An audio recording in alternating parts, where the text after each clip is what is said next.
great cause. We're talking about the Farm to Fork Picnic, a can't-miss celebration bringing together top chefs, local farmers, live music, and fun for the entire family. Joining us now to share more about and cook up something very fresh are Dr. Michelle Schroeder-Moreno. She's here with us for the Center for Environmental Farming Systems. Chef Chef Featherstone with Clover Catering out of Durham. And Farmer Israel Kloss of Nourish Family Farms. You're out of Thomasville, which is south of High Point. Great to see all of you. So Israel, I want to start with you. What makes this Farm to Fork Picnic stand out from other food festivals?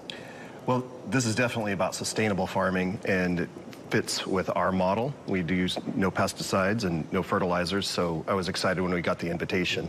It's definitely about keeping the soil and the land healthy. Absolutely. And the people who eat from that. Exactly. Healthy. And Dr. Moreno, we talked about this being a great cause. How do events like this support the future of farming in our community and the environment? So it's so critical. It starts with the soil, it starts with farmers, ends up in our mouths, right? And for the Center for Environmental Farming Systems, for over 16 years, we've been hosting this Farm to Fork. So it's good food for a good cause. It helps support our programs to train future farmers and future food system leaders across North Carolina. CEFS, or Center for Environmental Farming Systems, is a partnership with NC State, NC A&T, and the North Carolina Department of Agriculture. Yeah, because when you think about it, so many family farms are going away, and you've got to look to the future in terms of future farmers.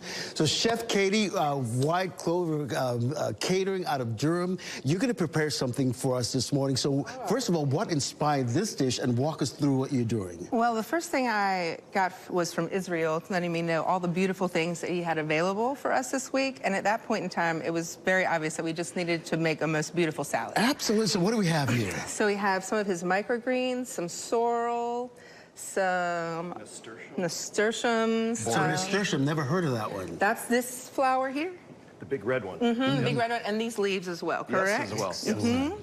So all that's going to be mixed here in our salad, and we're going to use this instead of like a salad green that you normally would. So this is a much fresher salad. He's growing all of these hydroponically or directly in the soil. And so everything is clipped right before we use it. So it's the freshest salad you can possibly have. We're also going to put in some of these beautiful flowers because it's spring and so you I can eat them flowers. and they're wonderful, My goodness, right? who knew? So why would you not put some of these beautiful flowers in with your salad when you have them available? That's a nice splash of color to the salad. Isn't that wonderful?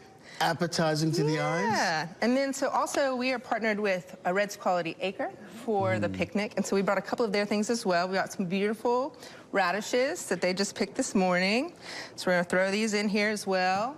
These are hakurei turnips, which are a salad turnip. So they're very, very light in flavor. You can eat them raw like this, and they're beautiful like this. And then we're just gonna add a little bit of this feta.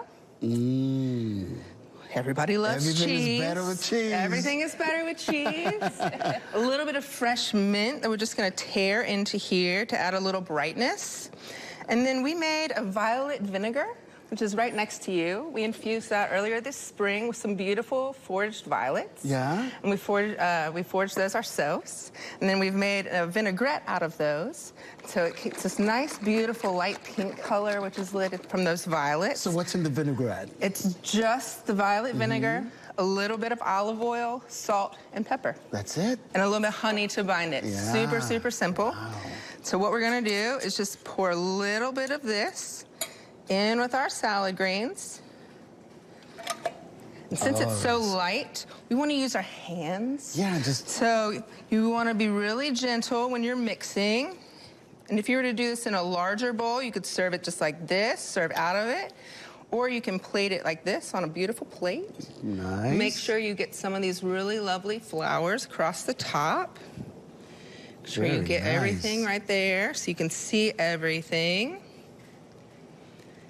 And then there we go. It's beautiful. Super simple, super easy, super fresh. That is wonderful, and everything is so fresh. And Israel, I want to really give you the last word here. What do you hope people, and we've been doing it for years, what do you hope people will continue to glean from this particular food festival? Well, I heard the quote that you are what you eat eats. So I think it's really a powerful statement to remind yourself, if you're going to buy from local in North Carolina, where agriculture is still the #1 economic driver, that you buy from the freshest possible ingredients and the farmers that are right here.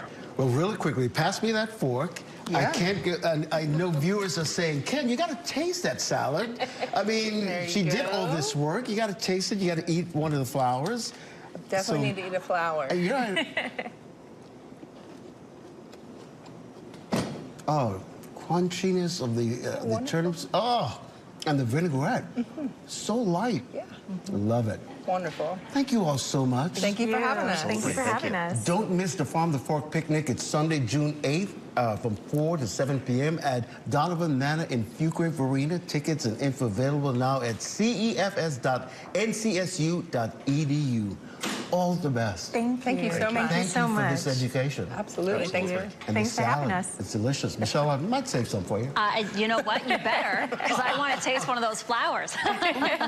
Thanks, Ken. Well, we are learning